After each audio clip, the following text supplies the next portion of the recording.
Welcome back to my channel. As you can see from the title, today we're just going to be talking about these Sony XM4s compared to these Soundcore Q30s and why I ultimately decided to keep these Soundcore over these Sonys. Yeah, and I'm like seated in a weird position because my lighting is just all over the place, and like if I move, these like shadows are like casted on me, so I have to kind of stay in the square where you can just see my face without all this extra stuff on me. So I decided to keep these Soundcores over these Sonys just because they did everything I needed them to do, but for a fraction of the price of the XM4s. And they pretty much sound the same, have a lot of the same features, and the quality of said features are pretty much neck to neck, you know, kind of competing in that sense. So that's another reason why.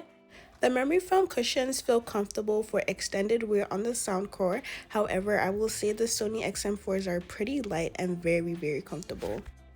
The noise cancellation and transparency mode on both of them are very good. Okay, so I want to talk about my biggest issue with these Sony XM4s, and really it was what triggered me to return it. It was the touch controls. They are awful. It was so bad trying to even just like change the music, switch from one track to the other. So doing anything else was even worse. I had such a hard time trying to do all the little gestures. It was so frustrating. I couldn't, like, if I want to just increase my volume, switch tracks, go from noise canceling to transparency, that should all be stuff I can do quickly. The Soundcore has buttons, and there's like a little voice thing that tells you what you just clicked. Same with these Sonys, but it uses the touch controls. I think the touch controls are supposed to be like one of the top notch, you know, but I guess just overall touch controls for headphones are just not it right now. They just don't have the technology down because it is awful trying to control the headphones. And just the fact that, you know, those actions are things that you do repetitively, it just wasn't okay, that it was not convenient to do them pretty much. So that's one of my biggest reasons why I decided to return them. Yeah. Another thing that I will say I did like about these Sony XM4s was the feature where you could just put your hand over your ear and it would pause whatever you were listening to, and you can hear what the person is saying to you, and then once they're done talking you can drop your hands and then your music, whatever, continues. So that was a really good feature that I miss, but probably one of the very few features that I feel like that these Soundcores don't have. So I guess it's a fair trade-off, especially for that price tag. Another thing I want to talk about is the battery life. On both of them, they're excellent, great. They both last for days. So it's like it's fine in that department, you know, as long as both of them aren't like dying pretty fast. It's kind of like the same thing, you know. They both last up to a week for me personally, so I can't really tell the difference, so it's fine. They're both great. The sound is great and I love the bass. The quality to me was on par to the Sony's, so I was lost on what I was paying $290 extra for.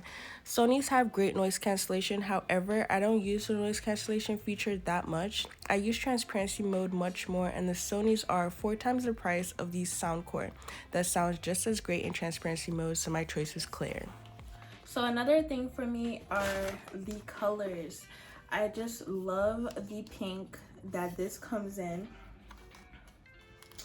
It's so cute. I'm not sure what the other colors are, but there's pink. That's all I needed to know. Even the case is pink.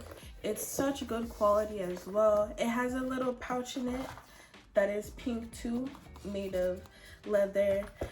The quality, like I said, it just feels really good.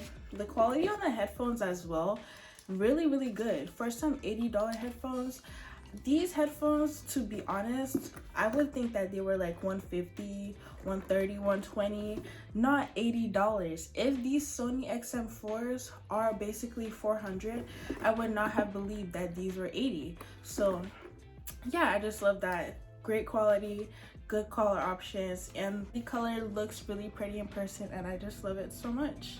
It's the perfect shade of pink. Overall, I feel like after I had dropped $370 on headphones, it really started to sit with me, you know, and I started to think and process after using the headphones and kind of being dissatisfied with a bunch of things like the touch controls and not really being amazed by the quality. Like, at no point did I ever feel like I was wearing $400 headphones, although that is subjective. Yeah, at some point it was like, you really dropped $400 on these? Girl, what do we do right now? So yeah, I switched over to the Soundcores, $80, and I feel like I'm getting the same listening experience, but for a much better deal, much better price point. So that's pretty much it for me. The decision is pretty clear. Keep the Soundcores, return the Sonys, and save yourself almost $300 extra.